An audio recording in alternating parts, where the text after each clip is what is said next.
Hello and welcome to Smoke and Mirrors, Locks and Data, Tech TV's in-depth analysis of the world of cybersecurity, presented by me, Peter Warren. In this first programme, we recognise the crucial importance of cyber to AI, because without reliable cyber, AI's output cannot be safely guaranteed. We were recently at the world-famous Faraday room in the Royal Institute in London, where Sir Michael Faraday discovered electricity. It's an Arts Council listed space, so we couldn't go in, and we could only marvel that this was where the spark happened that started it all. We'd taken advantage of a conference being organised by the cybersecurity company Cohesity at the Royal Institute to open up a debate about AI and the pragmatics of it in this modern age. Faraday discovered the electrical induction that generates electricity here using electromagnetism, the raw material of power. And for AI, the raw material is data. Now, for humanity, AI may be a challenge, but for those working in cybersecurity, it's a potential nightmare because, as I said, at the heart of AI is data. Cybersecurity's role is to ensure the data being used by a company doesn't harm its systems. The problem is that in an AI world, people are pulling data from everywhere, from the internet, from partners, clients and customers, and they're using an array of different AI tools. On top of which is an entirely new development, the realization that new revenue streams can be built by uniting data from business partners with yours in ways that were undreamt of in the past. A very high-risk world that is suddenly seeing company CEOs becoming incredibly interested in data, the possible money it can make, and the pitfalls that go along with that. A realization the CEOs are now feeling, with many saying that in the event of an attack, they now know they must take the blame, because they would have taken the decisions to liberate the data.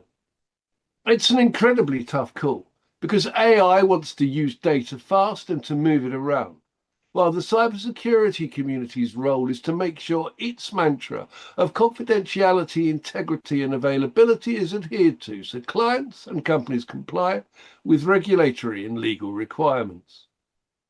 So the role now for cybersecurity is to help that process while at the same time keeping check on what has occurred so it doesn't suffer a catastrophic ransomware attack. What that means is an unprecedented flexibility from those working in cyber, with many now so aware of these new risks that they are designing the bare bones of companies in data terms so that they can recover from cyber attacks almost instantly.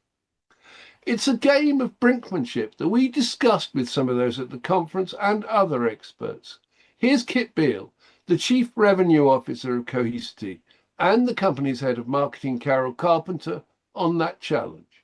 Yeah, I mean, there are two aspects of this. One is the quality of the AI itself, right? Making sure that AI is in fact doing what we want it to do. We've seen already some things, Carol mentioned AI hallucinations, these sorts of things. So making sure that the AI is manageable and can actually be controlled in a way that it's actually delivering the outcomes we expect. The second set of challenges is really around, again, the quality of the data that goes into these models, right? What are we training the models on? Do we train it on the Financial Times and New York Times, or are we training it on bad data, maybe something nefarious? So it's the old computer science garbage in, garbage out type challenge, but also, again, making sure that we can put controls around this. So our customers are very focused on ensuring that they can integrate AI in a meaningful, reliable, and of course, a safe way for their business and their end customers. But at the same time, they want to make sure they can go fast, and they want to make sure they can go with speed, with safety. It's interesting, isn't it? Because there was that old cybersecurity adage, CIA, confidentiality, integrity, accessibility. We're still really at that, aren't we? Because, as you've just said, You want to have good data. You want to have data that's not poisoned. Yeah. At the same time, you want to be able to make sure that you've protected it properly and that it's available. That availability is the huge issue, isn't it? That's right. And Pete, what you're alluding to is we talk a lot with our customers about cyber resilience. It's also about AI resilience as a company, which means making sure that you have your data protected and secured in a way that should anything happen, not just human error now, agent error, machine error. And these threats are coming, frankly, now at machine speed. And so how do you do that with the software? I mean, you've got to make it work with just about anybody else's software, haven't you? Indeed. Well, there are two aspects of this. One is we have to make it interoperable. It has to work in the ecosystem. So we do that at Cohesity out of the box. We've been a big believer in open ecosystems, and that's part of our strategy really is best of breed. We fundamentally see it differently than many of our peers in the industry who are trying to build closed systems. We believe open systems are the only way forward. But the bigger point here is, as we see in the industry, and as Carol alluded to, AI is now part of the bad guys' toolbox as well. So we have to build from the ground up the protections in place in our software to identify and detect when there are bad things happening, and then also take a very different approach now to how we scan and check our own code before we ship it to customers. So some of us have been looking at this inflection point really, and it's accelerated tremendously just since the start of this calendar year. It's come, frankly, what feels like a light year forward, and we've had to change a lot of things about the way we think about building, delivering, and having the ongoing, the ongoing security around our code. So it's now built from the ground up to be AI ready and AI secure. That's a massive challenge, isn't it? Because this is evolution. When you're talking about having these closed systems, you're talking about really, it's a castle, isn't it? And you can't have your data in a castle. Not if you want to actually have it moving around in this new world. That's right. That's right. So we announced, Pete, a few months ago, some relationships with key partners. For example, with Snowflake and with ServiceNow, where we're providing data and we're interacting with them. So if something, for example, ServiceNow, they have an agent control tower. If they notice an agent gone rogue, they'll set off a trigger which will come to Cohesity, and Cohesity Data Cloud will ensure that the customer can get back to a known good point quickly and fast. With Snowflake, Databricks, we've announced that we are taking a lot of our unstructured data and exposing that to customers who want to use those warehouses, those data warehouses, those popular ones, and actually look at structured and unstructured data for their AI tool set. So that's what we mean by open system, that there are these different ways we can work. And one thing I should mention is we were pleased, we are now part of Mythos, so that was released by Anthropic, and so we have this opportunity to use this really incredible AI tool that they have to evaluate and scan our code for vulnerabilities quickly. I mean, this is what fascinates me about all of this. I've been covering technology on and off for over 35 years. And what I find fascinating is that now you're beginning to see this ecosystem that people are talking about. Companies like Cohesity are allowing you to actually see the landscape. It's a question of that, really, isn't it? This is the metaverse, and you're giving a view on it. Absolutely. And I think, again, coming back to the core idea that the data is the foundational platform for everything that we're doing here. As you say, what is a bank? What is an airline? What is a package delivery company? Frankly, at the core of it, it's data and a database, and that data has got to be integrated, it's got to be available, it's got to be secured. And so really this kind of the twin themes right now of AI for productivity and for new capabilities in the industry, combined with the fact that you need to have that secured and well integrated into the ecosystem, as you say, it's finally coming to life. When I was a boy, I would read science fiction. Feels like the science fiction is now arriving on our doorstep, and it's happening with increasing speed. Kit Beall, Chief Revenue Officer, and Carol Carpenter, Chief Marketing Officer of Cohesity, talking about the need to understand the role of data in an AI world. It's an understanding that has spawned yet another technology industry term, resilience, a term it's worth thinking about because the UK government is. Its cybersecurity and resilience network and information systems bill is currently in the UK's House of Lords. I asked Claude AI for a definition of resilience, and amusingly, it came up with this: overused, almost to meaninglessness in management speak, but underneath the buzzword is something with real edges. Biologically, it's not toughness, it's the capacity to absorb a shock and return to function, not necessarily to the same state, which is genuinely interesting because in our current world, cybersecurity has become a huge issue due to the increase in ransomware attacks, particularly for small and medium-sized businesses that are key to the European economy. According to a survey by the intelligence company Global Data last year, 34.7% of global SMEs had experienced a cyber incident in the past 3 years. In Europe, German SMEs are the most vulnerable to cyber attacks, with this figure rising to 40.3%. Once you're hit, getting back up again means that you actually have to be resilient. A point highlighted by Gareth Mott, a research fellow at the defence think tank, the Royal United Services Institute, on why resilience has become a UK national security issue.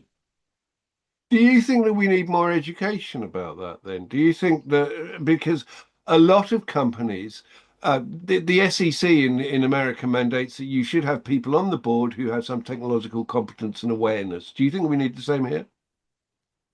I think like 10 years ago, it would a definite yes. I think increasingly, I would suggest that boards, C-suites are more cognizant of this. Um, Something like ransomware, for example, really like maybe as the um, proliferation of the incidents ranked up, and then you saw an increase in the demands that were made. Like the ransoms went from, you know, a few £1,000s, a few tens of thousands of pounds to hundreds of thousands and then millions of pounds. That becomes very, very real. Business disruption and malicious encryption becomes very real. And obviously, if you've got sensitive data that's being exfiltrated, that's also very real. And I think, there was a point at which stuff like cyber insurance started to get a lot more expensive. I'm very simplifying here, but like, if the premium was doubling and then the coverage was halving each year, and then you suddenly had to be evidencing your cybersecurity credentials more rigorously to a panel of insurers just to try and get insurance, that puts it into a real cost kind of face that boards who previously would sign off on quite a cheap cyber insurance as a thing just to have suddenly have to grapple with, actually, is it worth us buying this? Also, why is it so expensive? What are we really facing as a result? So I think things like that brought around, and obviously the more you see reporting on significant incidents across the UK economy, your peers, your competitors being hit by serious breaches, that brings to bear, okay, we ourselves as an organization might be vulnerable. What do we need to be doing to make sure that that doesn't impact us? Because we've seen, how expensive and disruptive the business interruption can be, the reputational costs that come about. I mean, it is worth saying that usually the data tends to show us that companies will recover. There are instances where a company has gone out of business as a result of a cyber breach, but usually, especially large organizations and medium organizations, can probably bounce back and recover. But they do face a really short and mid-term hit to their profitability and so forth whilst they handle the incident. Although there was that Knights of Old company, that haulage company, they went completely and utterly out of business following a Right. ransomware attack. Yeah, Um, exactly. so that's the key then. What you're saying is because cyber insurance, what are you cyber insuring against? You're cyber insuring against an attack, and really all you're doing is saying, can I get the money to get back up and running? Right, exactly. I mean, cyber insurance will also bring you like the panel of, incident response company, lawyers, legal support if you need it, PR support, and so forth. So there's the monetary aspect, but there's also the very quick, you'd hope, access to expertise that the insurance panel can bring on board um, as well. So, I mean, especially if you're like a small organization, that can be game changing. I mean, I remember when we ran one of our ransomware harms projects here at RUSI, speaking to victims of ransomware. Not all of them had cyber insurance. Cyber insurance. A lot of them did have cyber insurance policy at the time that they were impacted. Especially smaller organizations found it really useful because it gave them an immediate starting point to um, work around the incident. Obviously, for some micro businesses, they might well have the impression that they can call up the local police force, and the police will help them. They've been a victim of crime. The police will help them.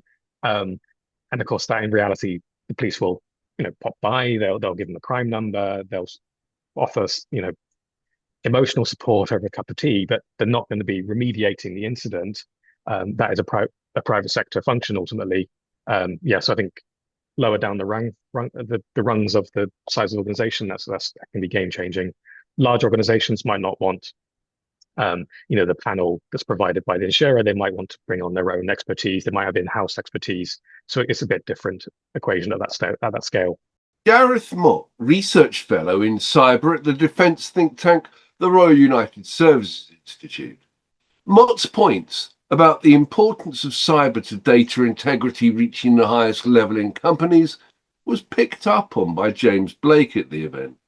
Blake is Vice President of Global Cyber Resilience Strategy, and he's got considerable experience of working with organisations hit by a cyber attack. So for too many years, organisations have kind of got risk reports that say, risks are tolerant, we're managing our inherent risk to a way that's below tolerances. And then they're seeing their competitors getting hit and having these massive impacts. And I think they're now casting a tighter light on what the CIO and the CISO are actually doing.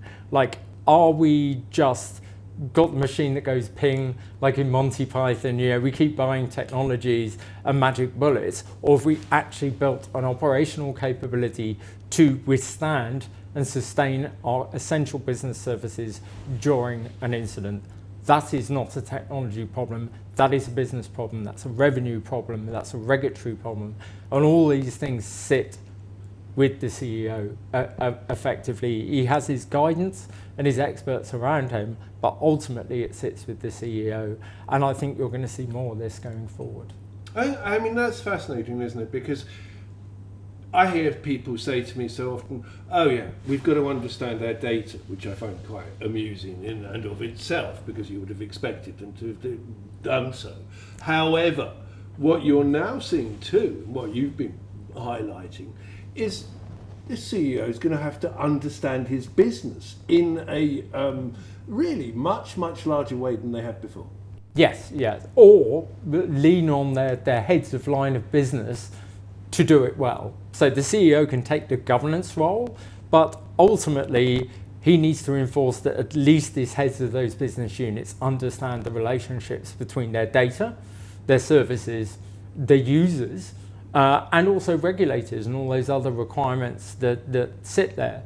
We're very good at building these horizontal, compliance layers and things like that, but the responsibility ultimately sits with the lines of business, right? So depending on the size of the organization, obviously you're a very small organization, it's very easy to be a CEO and sit on top of everything. But in the kind of organizations I come from, one of the largest banks in the world, we got 4 completely separate lines of business with different regulatory regimes, different countries of operations and things like that.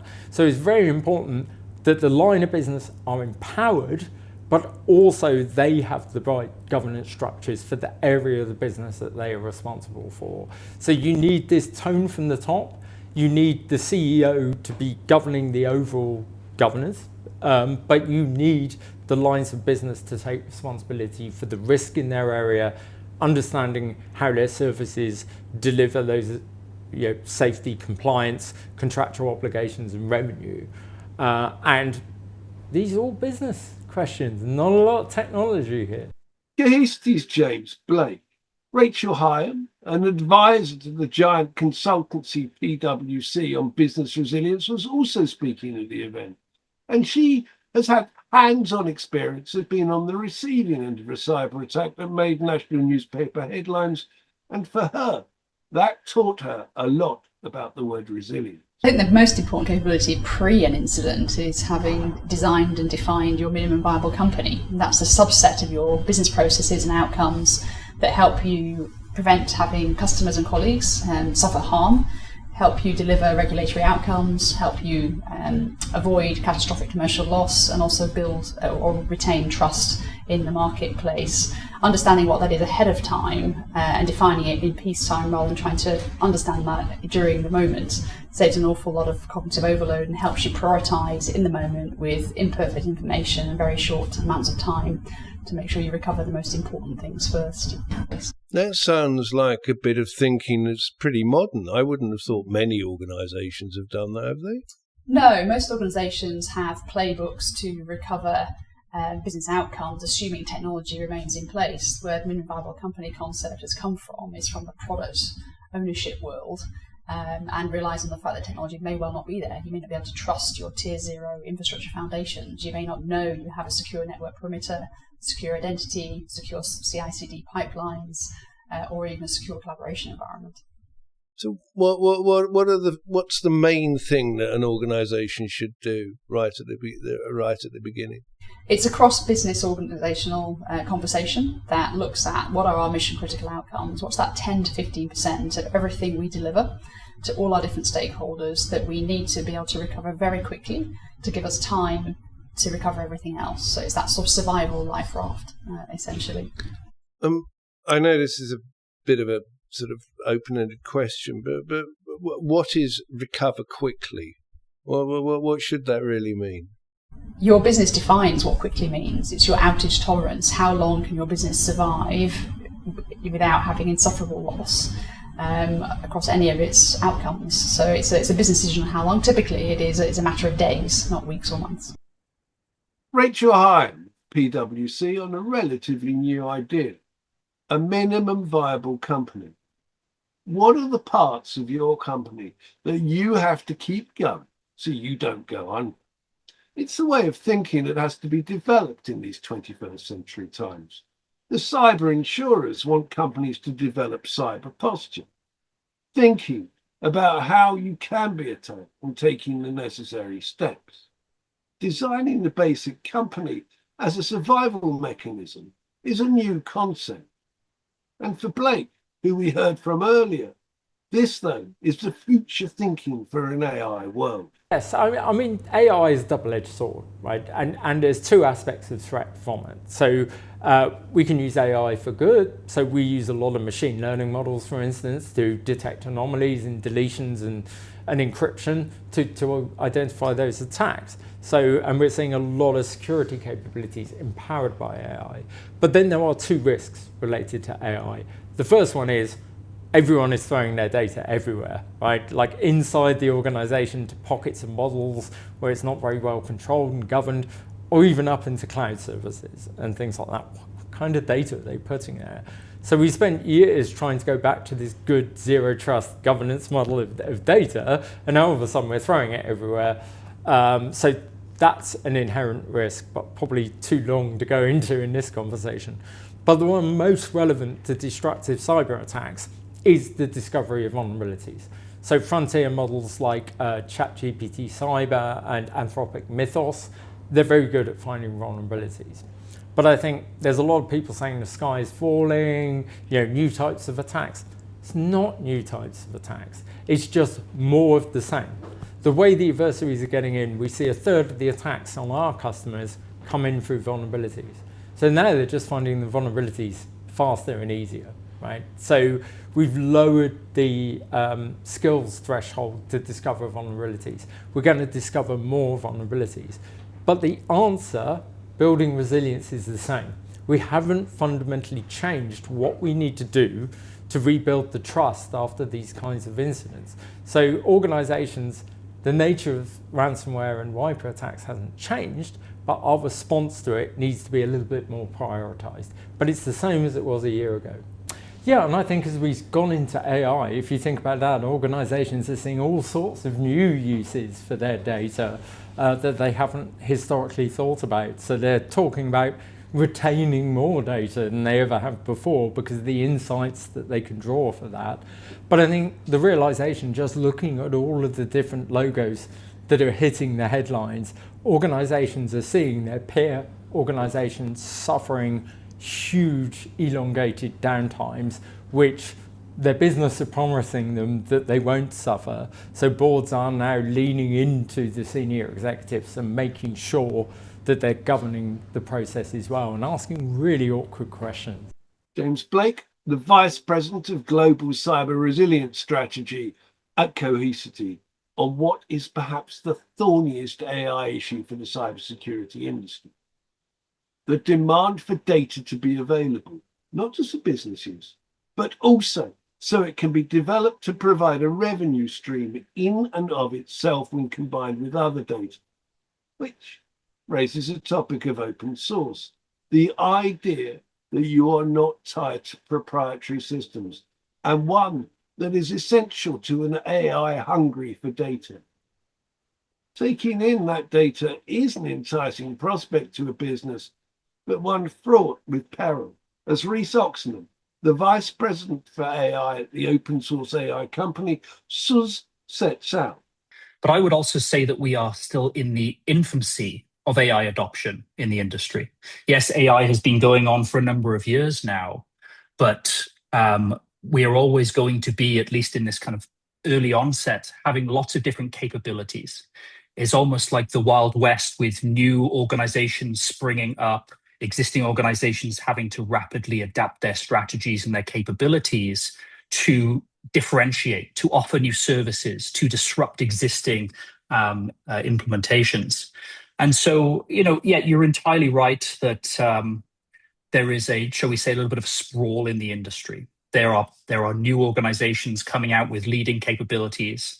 And then just a few weeks later, another vendor comes out with, perhaps another new model that beats all of the other ones.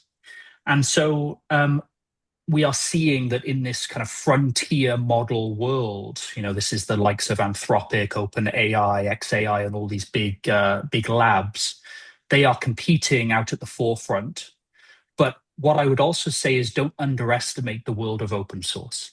There is a huge amount of open source-led innovation. This is where the community comes together to really deliver true alternatives to these proprietary implementations.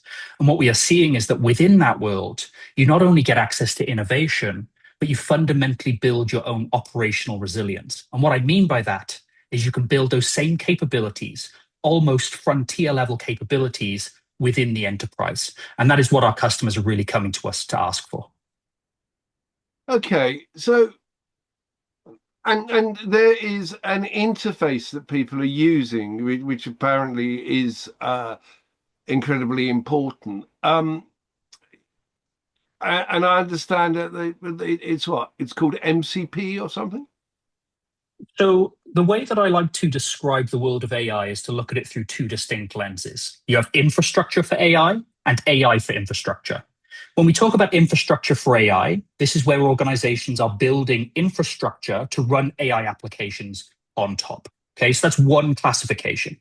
The other world is AI for infrastructure. And this is where we are seeing a massive disruption within the world of enterprise IT, thanks to the onset of agentics. So these are AI, basically agents that are able to understand, to reason, and to autonomously take action within the enterprise world. And this is where MCP, or Model Context Protocol, is incredibly important. think of this as a universal translator. You have an AI model, which is kind of the brain within the AI system. You have lots of different back-end systems. These could be your CMDB, your various different databases, your different interfaces within the infrastructure. And MCP basically bridges the gap. It exposes a common interface to all of these back-end systems, so that your agents and your AI applications can make use of them natively without worrying about how these different things connect. Okay, so what does that mean to a business? It just means that they can take data from different sources. Does it mean it can take data from different customers? In many ways, yes. So it's really providing that interface. So here at SUSE, what we do is we enable our existing products with MCP. We are making sure that the technologies that we provide are ready for this new intelligence age within the enterprise. But for many other services, they could be back-end databases, they could be a bank, it could be lots of different capabilities. MCP, or Model Context Protocol, is aiming to be that standardization layer. It enables interoperability. It enables organizations to really go into the next generation of enterprise IT management, thanks to the world of AI, to give them additional benefits such as freedom to innovate, opens up new doors for kind of routes to market and new additional capabilities, and ultimately differentiated user experiences for their customers. Does it also perhaps clean the data then? Because if it's working as an interface like that, if there are any security implications on the data, presumably, if it's moving them across, it's leaving those behind. Or am I being naive? No, I don't think you're being naive. I would say that MCP exposes a set of skills or capabilities within a backend. So a large language model, the AI capabilities, it can ask these MCP-enabled services, what can I do with you? What services and skills or tools are you able to offer me?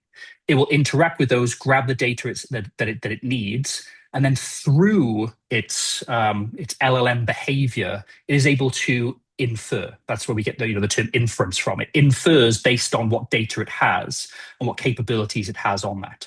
So it could strip out certain information. It could infer certain different capabilities. It could come up with its own determination of what is going on within that environment. But I wouldn't say that it is necessarily going to take a security angle. Now, there is an important security angle when it comes to MCP. Remember, large language models, you are giving access to your data via MCP. It has to take into consideration who that source is. Who is the agent? Does it have those capabilities? Is it allowed to perform certain operations? What policy am I adhering to? And at what point do I need to drop into a human in the loop where the human has to make that determination? So it does have a security angle, but not necessarily in the one that I think you were getting at. Are there any security implications in this new world that you're talking about? I think in every new world, it will challenge previous assumptions and expectations around security. We are, historically, we've been in a very human-led world. Humans would interface with systems through user interfaces, through command line interfaces. And yes, automation helped. Automation helped accelerate those tasks. But there was always, a human making the determination of what to do in those situations. Now what we are seeing is that the world and enterprise and even individuals, we are using AI to accelerate that. And we are offloading some of that decision-making responsibility to a large language model, to an AI. And when you start thinking about, taking those AI models and putting them into the enterprise, where you give them access to customer data, you give them access to proprietary IP, you do need to think about security controls. That was Rhys Oxon, the Vice President of the open source AI platform SUSE, underlining the role and the risk that AI will play in a modern environment. As Oxon has stressed, in this new AI world, an open source approach that allows you to move between different software systems is essential. After all, most of the internet is built on open source software. And The EU is now also championing this approach as it kickstarts its own AI infrastructure program. It's also something Rob Sadowski, a Cohesity technology marketing expert speaking at the Royal Institute, was also keen to stress. So what we see happening in the industry is that many organizations, whether it's your IT analytics organization, whether it's your software development organization, and whether it's your IT operations organization or your security organization, increasingly what they're doing is they're using AI tools, agents like Anthropic Claude, Google Gemini, ChatGPT, and they're building customized applications built around their own workflows, building dashboards that visualize the stats and figures and configurations that are only important to them. And so this new kind of mode of working, which organizations are doing to help them be more productive, be more personalized, achieve better results. We want to embrace that from a data protection and data security perspective. And so that's really what Cohesity Maestro is about. It's allowing them to use the AI tooling of their choice, the agent platform of their choice, but still access all of the power of our Cohesity data cloud to get their jobs done, whether that's a security task, whether that's a data resilience task, to work the way that they want to work the most. That's the ultimate goal. I mean, and if you think about it, it's very intelligent, isn't it? You have people all of the time saying, oh, yeah, I always use Apple. Apple is the best thing going, and other people swear by Android or they swear by this. So if they're used to working with a particular platform and they feel that that is good for their productivity, essentially you're recognizing that. That's right. Again, it goes back to letting them work the way they want to work. And we've developed quite a bit of technology and features in our user interface, for Cohesity Data Cloud. It's very rich.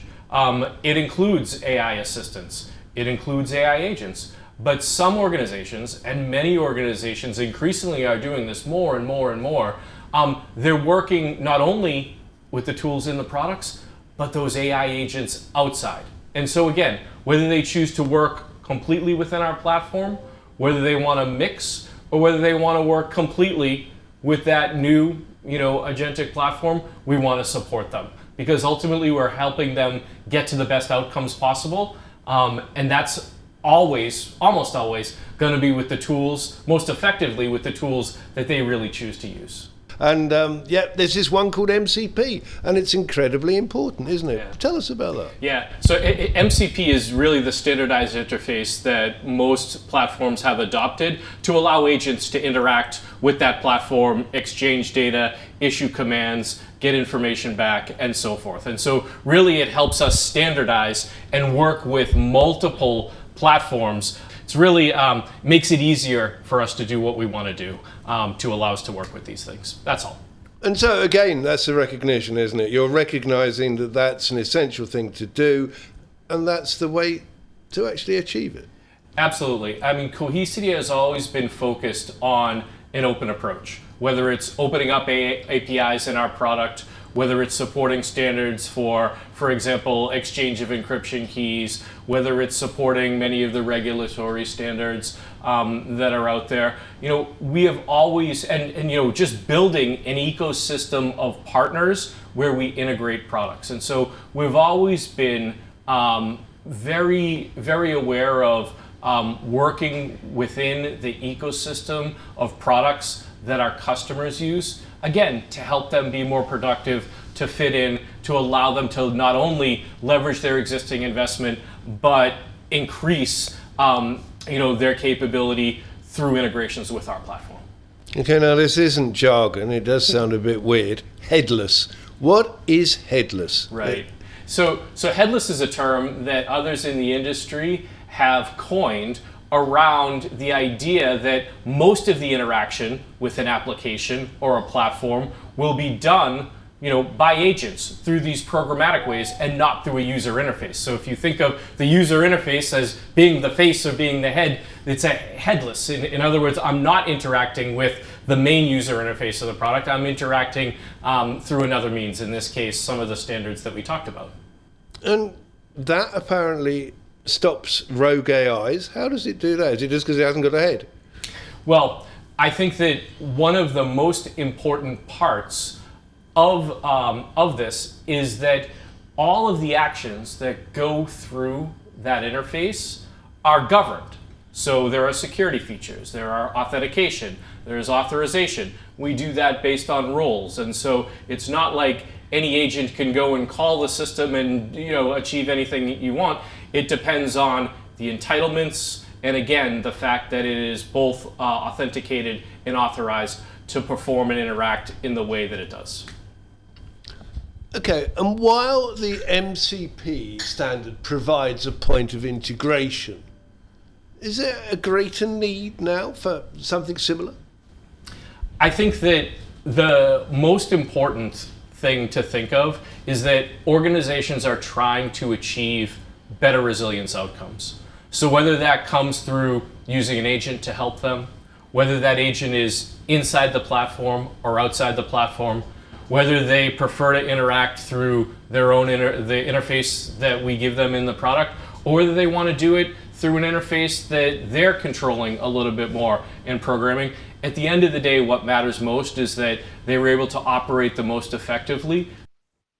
Rob Sadowski, a technology marketing lead at Cohesity, on why it's very good for AI systems to talk, albeit intelligent. PwC were at the event in the Royal Institute because they were announcing a partnership with Cohesity promoting the idea of resilience.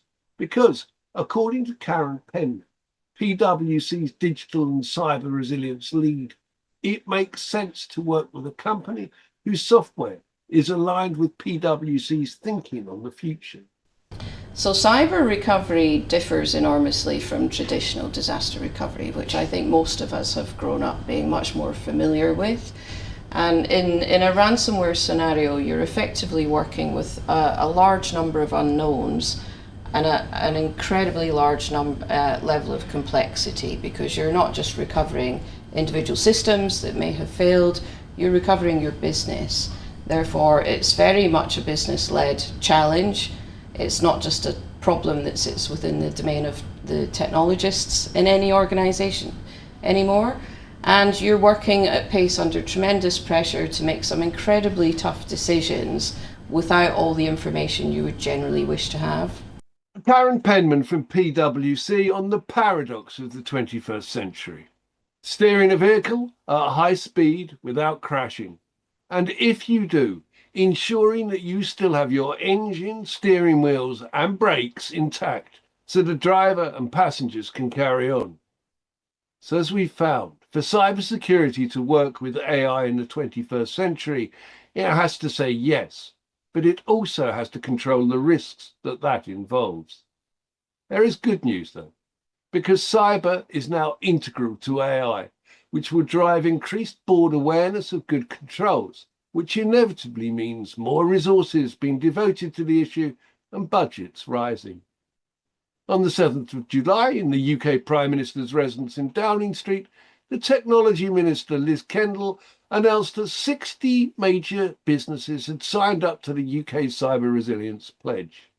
Although voluntary and aimed mainly at medium and large firms, the pledge has 3 commitments: board-level responsibility for cybersecurity, registration for the NCSC's free early warning service, a risk-based rollout of Cyber Essential certification.